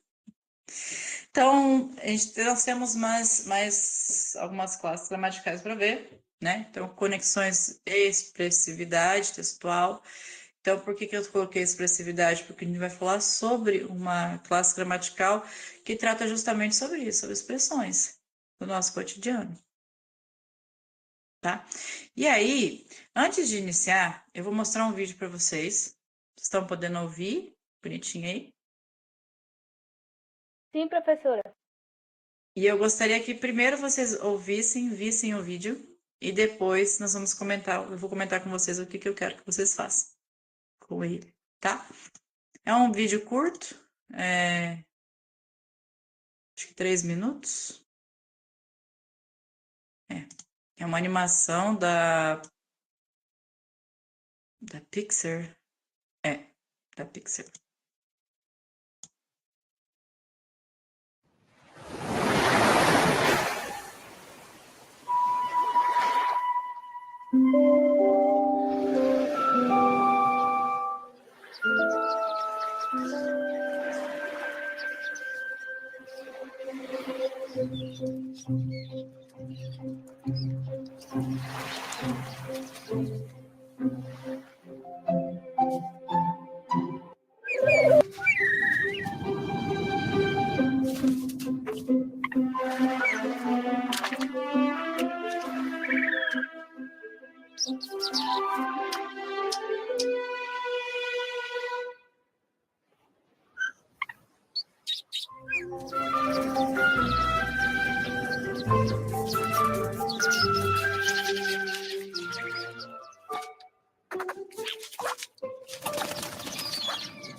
E aí, gente, gostaram do videozinho? Gostam muito do diminutivo, mas gostaram do vídeo? Maravilhoso, professora. Fez total sintonia com o que a gente estava falando. Total, total, total. Sobre o medo, sobre a insegurança de não conseguir pegar o alimento. Fez total, total, total. E no fim ele consegue e ainda ajuda o próximo. É sobre isso, né? A Pixar, quando se trata de animação, assim, arrasa, né? Eu me lembro muito bem quando eu assisti pela primeira vez o Viva a Vida, a Vida é uma Festa, que é aquele desenho aquele filme eu esqueci o nome do personagem, mas a avó dele é a Coco, né? E aí é mexicano, né? É, sim, tinha assistido há alguns anos. Sim, ele é de 2018, esse filme, essa animação, né? Mas essa animação é o tipo de animação que eu gostaria de ver vocês vendo o vídeo, porque a ideia era que eu visse quais seriam os tipos de interjeições, quais os tipos de reações que nós temos assistindo esse vídeo. Porque primeiro que, olha ele, né? O Pipa ele é lindo, ele é lindinho, né? Sabe aquele bichinho bonitinho que a gente gostaria de carregar na mão, né? Então eu aqui estava aqui me segurando para não soltar um, ai, que lindinho, que bonitinho, né? E é natural, né? Quando ele vê esse bichinho aqui também, ele ali de patinha pro alto, né? E por que eu trouxe esse vídeo para vocês? Primeiro, a atividade que eu queria que vocês fizessem, e eu vou passar o vídeo novamente, e eu gostaria que vocês criassem um pequeno texto, pequeno, algumas linhas, narrando o que aconteceu no texto. Nós não vamos passar o vídeo inteiro, porque são 3 minutos, é muita coisa, mas até ele encontrar ali o caranguejinho ali, a gente vai passar. Então, o que vocês vão fazer? Vocês vão pensar numa narrativa, numa história para esse texto. Como que esse texto aconteceria? Vocês querem colocar um nome no passarinho diferente de Piper? Querem colocar um nome, não sei, usem a imaginação de vocês. Para mim, como vocês quiserem, mas eu quero que vocês me contem o que aconteceu no texto, no vídeo. Entenderam a ideia da atividade? Sim. Sim? Vamos embora lá? Vou voltar de novo. Não vou colocar o vídeo inteiro, porque novamente são 3 minutos, aí vai ficar uma narrativa muito grande.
A animação é muito bonitinha, então eu vou pausar, senão a gente assiste o vídeo inteiro. É, de novo, né? Mas vamos escrever. Vou dar ali uns 5, 10 minutos, é suficiente para vocês escrever? Escreva uma narrativa até esse ponto. O que aconteceu com esse passarinho? e depois a gente discute isso daí. É importante que vocês escrevam, tá, gente? Porque nós vamos analisar a escrita, né? A modalidade escrita. Então, escrevam para mim. Façam, não precisa pensar agora em gramática normativa, em organizar. Quero que vocês narrem para mim o que aconteceu.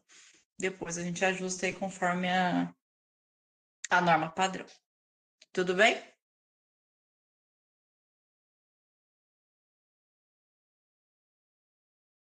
Sim, professora, é para entregar agora? Tá certo, já tô fluindo aqui. Joia. Tô louca para ver esses textos. Eu vou fechar a câmera, porque eu vou Escrever, encher a minha para, garrafinha. Desculpa, Manuel, não tô te ouvindo. é para escrever no chat? Ou é. Sim. É porque ele não, eu não consegue compartilhar a imagem comigo, né? Então, o ideal é que escreva no chat. Bem?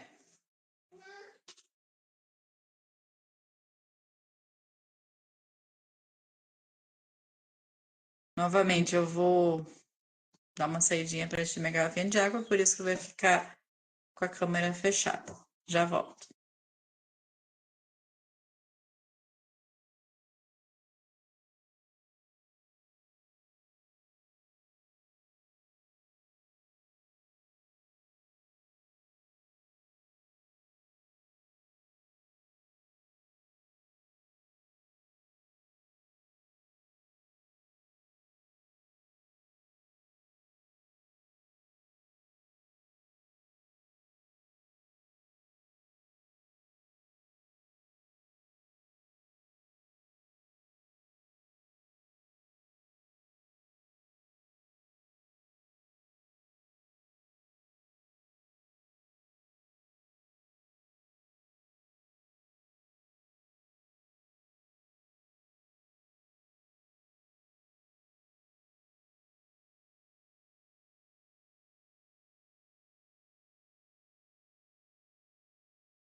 Tô por aqui, gente.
Carlos, se eu te mandar o link, talvez você consiga ver melhor o vídeo.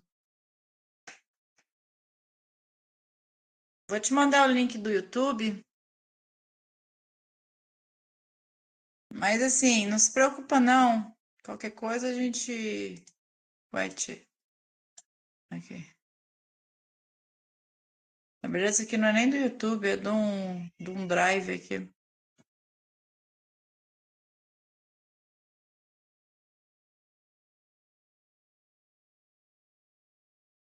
Eita, tamanho do link.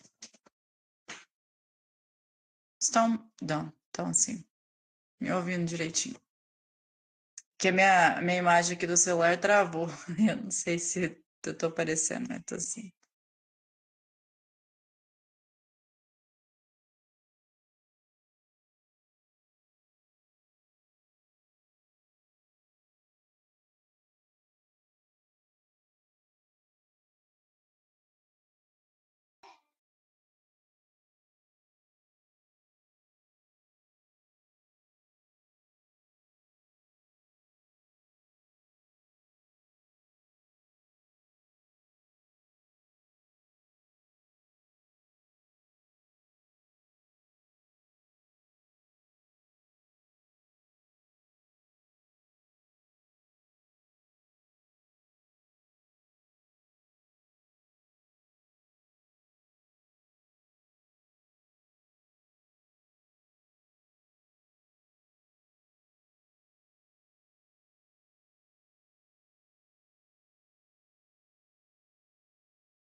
Wallace, eu vou encerrar a chamada aqui no celular e vou entrar de novo. Deu uma travada aqui no celular, tá?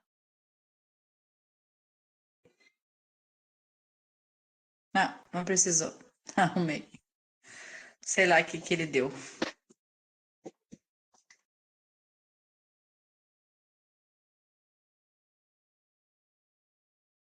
Pode colocar, Narielle. Pode colar e compartilha conosco.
Professora, já pode colocar?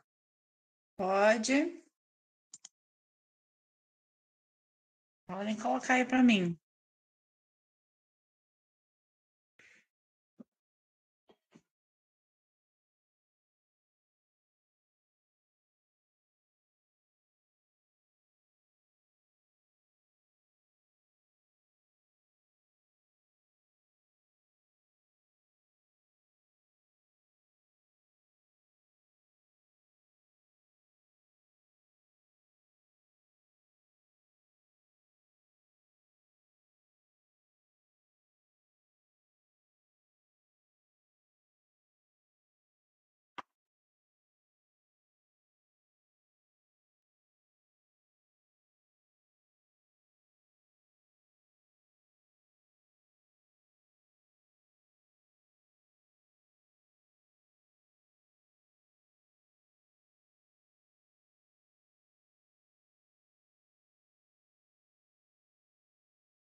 Vitória, eu vou fazer isso com todos, né? Mas eu, avisando a você primeiro, eu vou copiar esse texto seu e vou colocar aqui, ó, nessa janela.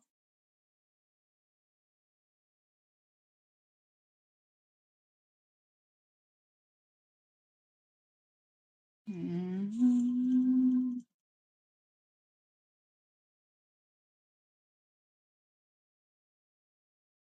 Tá certo, professora. Eu só dei uma corrigida ali na questão do tudo começa em um dia tranquilo no mar, ao som do vento e da correnteza. Aí eu tirei do mar porque repetiu.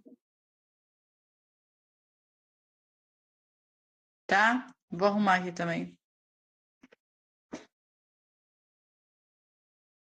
Dá um enter aqui, um enter.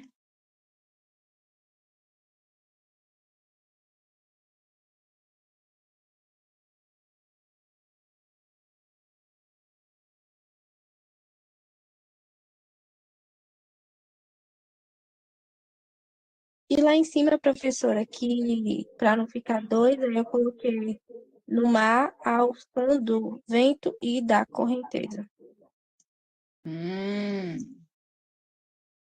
E da correnteza.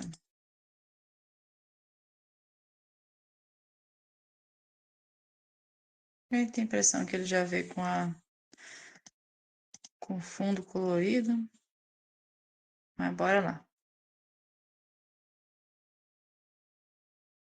Eu achei um substituto pro Jamboard, que me ajuda. Opa, quase que eu derrubo o celular. Bora lá.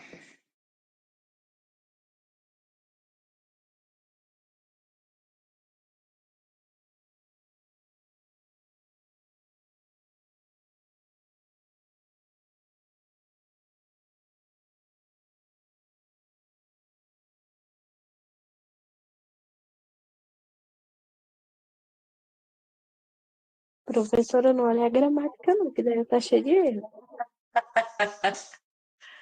A gente não vai analisar concordância, coerência, nem vou analisar vírgula, nada disso. Nós vamos entender o contexto, tá? Fique em paz. Vai ter um momento para essas correções cabíveis, sim, mas não é agora. Calma. Vou arrumar umas coisinhas aqui. Peter.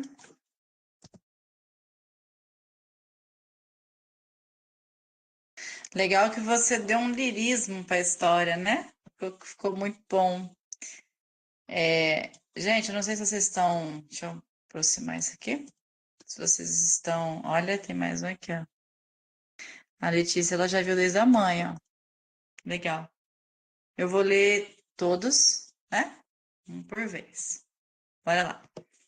Tudo começa em um dia tranquilo no mar, ao som do vento e da correnteza. Então, tem esse som, né?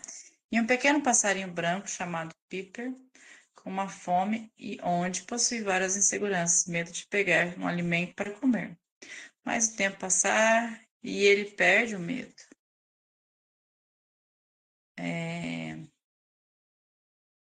De pegar o alimento e ainda compartilha com sua família de pássaros. Então, lição: a insegurança persiste, mas devemos romper ela. Bonito. Muito bom, Vitória. Eu não consigo não fazer análise do discurso quando eu leio um texto, né? E eu percebo que você é uma menina muito sentimental, muito sensível lendo o seu texto.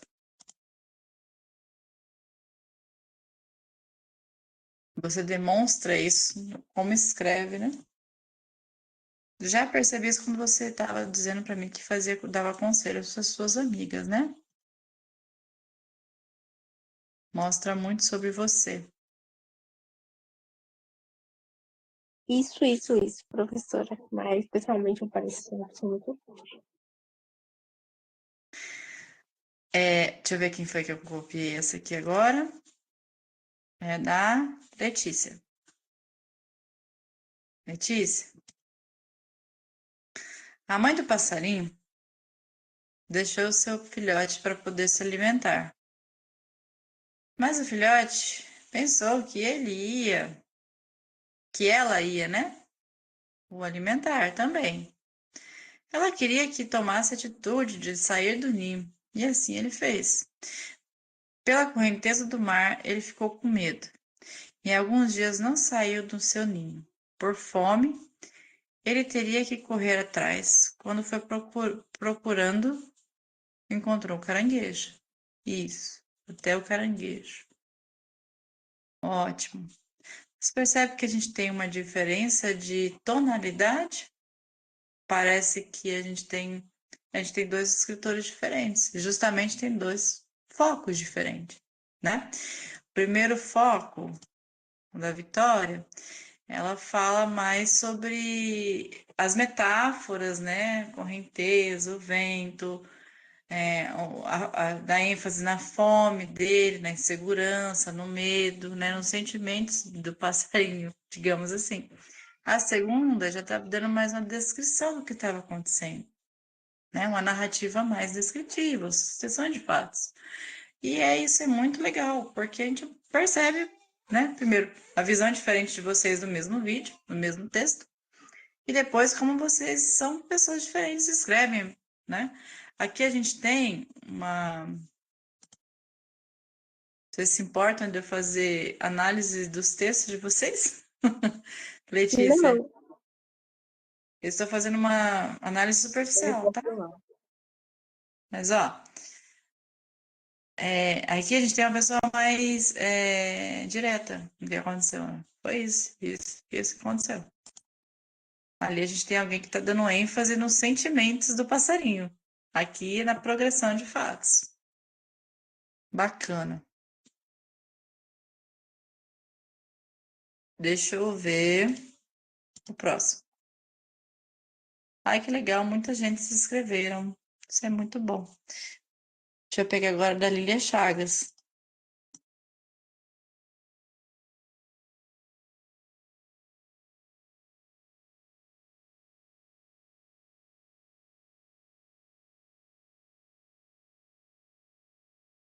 Opa, bora lá. Os próprios passos. Vai, tia. Aí.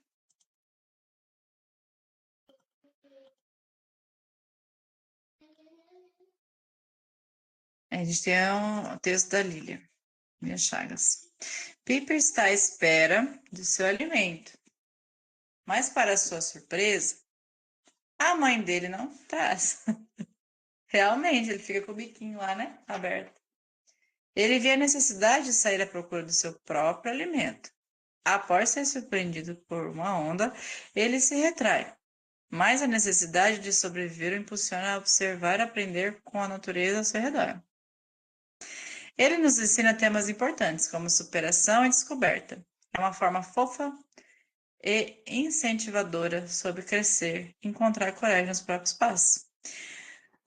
Aqui a gente tem uma pessoa que ela usou a sucessão de fatos, mas ela também trouxe a personalidade. Os sentimentos também são importantes. Ela trouxe a visão do ensinamento, segundo ela, o que eu trouxe o texto, né? O que o vídeo trouxe de ensinamento. Então, ela trouxe o posicionamento dela. Muito interessante. A gente tem uma pessoa que está fazendo a mistura dos dois últimos, das duas últimas formas. Que legal isso, gente. Bora ler o próximo texto.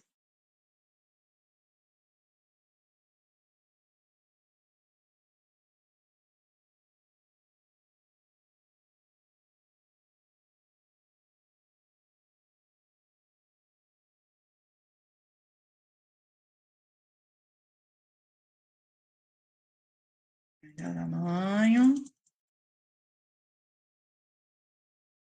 Ó, esse aqui já trouxe trazendo que é um curto, né? O curta-metragem mostra como o Piper espera ser alimentado pela mãe. E depois de não receber isso, parte em busca do seu alimento. Mas é surpreendido pela força da maré, a qual nunca tinha tido contato. Uma hora sua fome se tornou intensa, e ele partiu novamente em busca do alimento. mas dessa vez buscando uma nova estratégia, observando e copiando as ações do mini caranguejo. O vídeo nos ensina a buscar novas rotas para alcançar nossos objetivos. Que legal! Aqui a gente tem uma descrição, um texto totalmente diferente do outro também. Ela faz descrição do que aconteceu, ela ou ele, não sei, não lembro quem, perdoe. E ele traz uma crítica, ele reflete sobre o que está acontecendo, traz para o cotidiano, e isso é muito legal.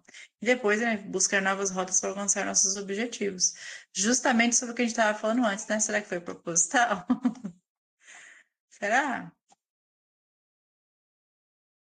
Tem mais um da Narielle. Era uma vez, que legal, Narielle. Você já veio com um conto de fadas. Outro formato. E a gente está acabando a aula, não acredito. Tão legal essa atividade. Eu vou salvar esse aqui para a gente usar depois, viu, gente? Nós vamos voltar nisso aqui. Muito rico esses textos de vocês. Ó. Era uma vez um dia radiante na praia. Um dia bonito. A areia estava dourada e a brisa suave. Na beira do mar, vários passarinhos pulavam animados e se alimentavam.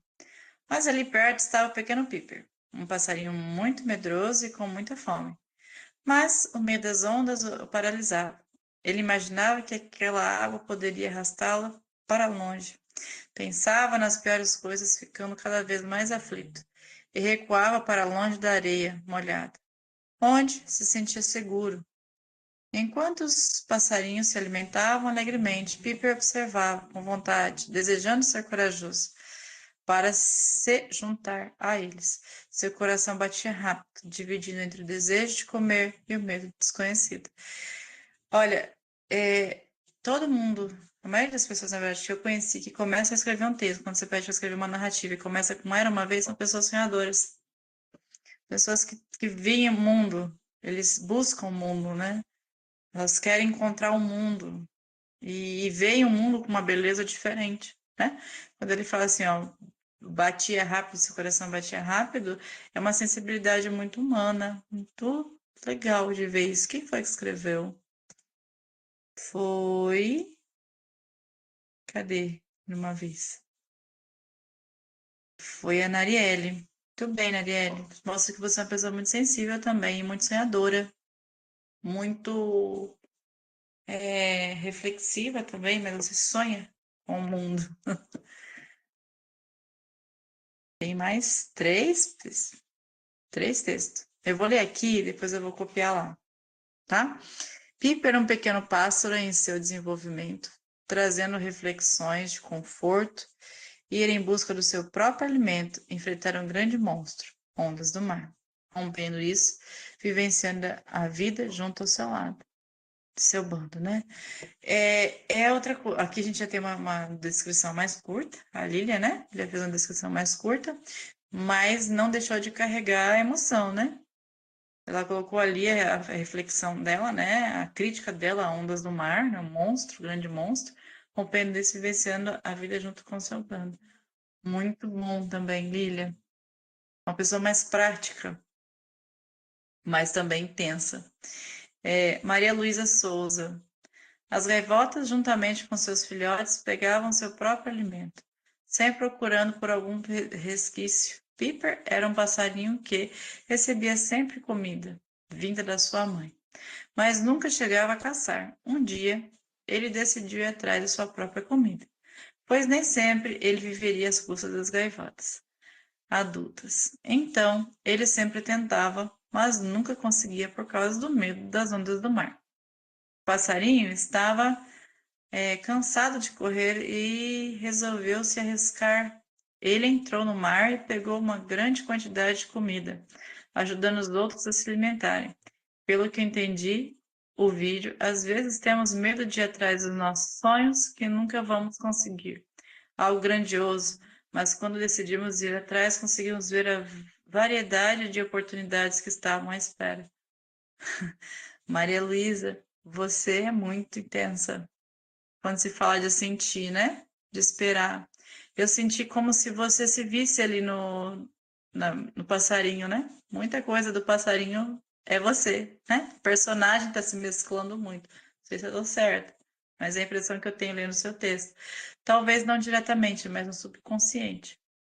Muito bom ler o seu texto. É um texto maior, vocês percebem que é um texto, né? Que ela descreveu mais ali. Já perdi muitas oportunidades do medo da onda, né? E que nunca, né? É sobre isso, a gente aprende. Eu vejo que o próprio Piper, ele foi, aí ele voltou, que aí ele pensou, ele analisou. Ele levou um tempo para ir, né? Não se entregou de corpo e alma de uma vez só, né? Ele levou um tempo para entender. Então é natural, o medo, ele é um sentimento importante. A gente sente medo por uma coisa, né? Por um motivo, não é ruim de todo o medo, mas o que a gente não pode deixar é o medo nos controlar, né? O medo decidir o que a gente vai fazer. A nossa professora, a nossa psicóloga particular, eu vou cobrar mais então, porque eu estou exercendo duas funções. Isso é, vamos ver o Emanuel aqui. Só para finalizar, eu vou ler todos vocês. Vou salvar isso daí para a gente analisar depois, tá? Essa história vai contar um relato de um passarinho chamado Pipo, que está descobrindo como superar desafios da vida. Nesse dia ensolarado, que é o dia de caçar peixe na maré, sua mãe pega um alimento para se alimentar e chamou seu filho, Piper, para se alimentar. Mas ele não, ele tem medo de ir na maré, para não ser levado pelas ondas. E nunca teve contato com. Peraí, eu me perdi. Com onda. Mas no outro dia pensou: tem um jeito de pegar o alimento. A Piper nos ensina que sempre tem um jeito de superar obstáculos pelo caminho. Pois é, o Piper ele me ensinou mais do que muita gente, né? Passarinho ali, hoje. Emanuel, o que eu posso. Deixa eu pensar, deixa eu ler de novo. Você faz descrições em pontos certeiros. O que você prestou atenção diz muito sobre você, né? Está descobrindo a superar os desafios, né? Você pensou nisso, no desafio do Piper, não só da fofura dele, né? Mas como ele pequenininho está tentando superar os desafios. Isso é legal. Análise literária. É análise do discurso, gente. Eu estou analisando o discurso de vocês. Mas como eu disse, né?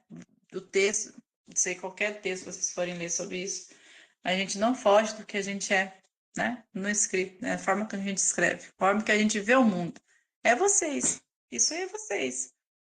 Eu não sei se eu acertei todos, mas eu imagino que boa parte ali deve fazer sentido o que eu falei.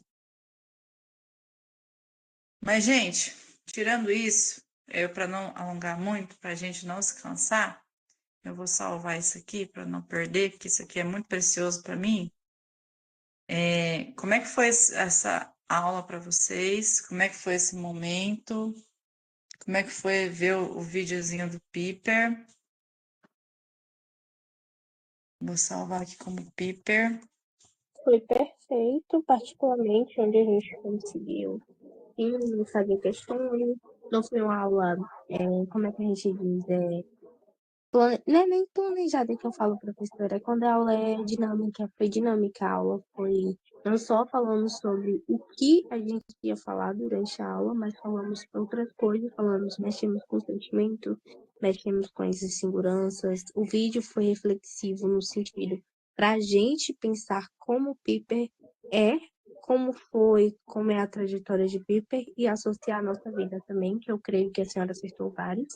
Quando a senhora estava lendo, a gente também, com certeza, observou o que a senhora quis mostrar para a gente. Eu acho que a aula foi rica, não só de conhecimento, mas sim de pensamento, como eu disse, a nossa psicóloga, né? É bom ouvir isso, Vitória. Deixa eu fazer a minha análise sobre o vídeo. A minha intenção do vídeo assim, é que vocês são os meus Pipers. E eu sou a gaivota ali tentando mostrar para vocês que a onda Enem não é tudo isso, que ela pode ser superada, sim, ela deve ser superada, ela não é tudo isso. E eu tô fazendo igual a mãe do Piper fez com ele, eu tô mostrando para vocês como fazer, para que vocês então entendam e façam, entendam como fazer e façam sozinhos. Porque daqui a alguns anos eu quero encontrar esses meus Pippers carregando comida, né? Trazendo de volta, ou seja, longe, superando, vendo o mundo, conquistando os sonhos, os objetivos, as carreiras de vocês, sei lá, o que vocês quiserem para o futuro. Eu espero que vocês realmente conquistem, né? Que vocês conquistem, que vocês deem orgulho pro bando de vocês, como o Piper, ele deu, né? Ele deu orgulho pros deles ali. E é isso, gente. Assim, obrigada por dedicarem o tempo de vocês. Obrigada por estar aqui. Eu vou ler aqui, ó, minhas aulas, certas palavras de motivação acalma o coração. Essa é a ideia, né? Respirar, vamos calma. Vai dar tudo certo, tá, Narielle? Adorei ler os textos de vocês. Como as meninas disseram, foi bastante dinâmica, bastante aprendizado e creio que nos ajudou a refletir bem sobre nossos desafios e a forma que vamos lidar com cada um deles. Exatamente. Assim como o Piper superou uma onda, nós vamos ter várias ondas. O mar não tem só uma onda. A primeira onda que vocês estão tentando superar agora é o Enem. Daqui a pouco vem outras ondas. E a gente tem que lembrar do Piper, né? E da mãe gaivota que tá aí tentando empurrar para vocês aí. Gente, beijão para vocês. Vou salvar tudo isso aqui. Boa semana, bons estudos, boa vida para vocês essa semana. E se quiserem, se acharem, compartilhem o Piper com mais pessoas. Beijão, gente. Boa noite, professora. Dorme com Deus. Tchau. Obrigada. Boa noite, professora.